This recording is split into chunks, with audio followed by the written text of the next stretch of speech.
coin number 7 na po tayo. So, yung number 7,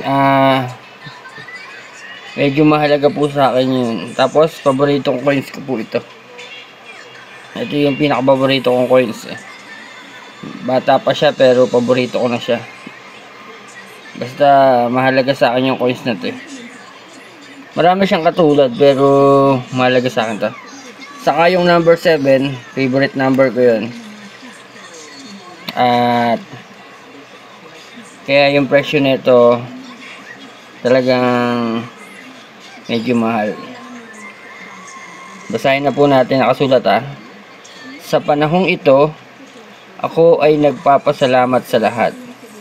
Nawa ay ingatan ninyo ang lahat ng aming iniingatan at nag-iingat sa amin. Pagpalain niyo po ang lahat ng nagpapala sa amin. Humihingi po kami ng kapatawaran sa aming mga kasalanan, sa isip, sa salita, sa gawa, sa espiritu, sa kaluluwa, at sa laman. Sa pangalan ni Jesus. So, price coin po natin. Ito po yung coins natin.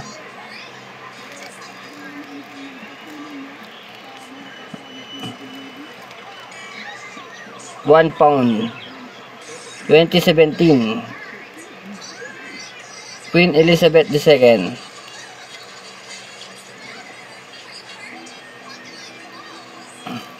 So ang price po niya $2 million habang ako'y nabubuhay. Pag namatay po ako, magkakahalaga po yung coins na to ng $4 million. So, ito po yung secret message na hindi natin binasa. Tapos, ito po yung message na binasa natin ngayon lang. So, $4 million po ito. So, ganun pa rin po. Lahat po ng coins na mabibenta natin sa gobyerno, 50%.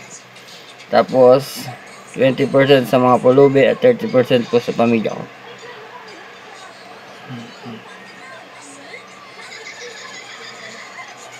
Maraming salamat po sa pangalan ni Jesus.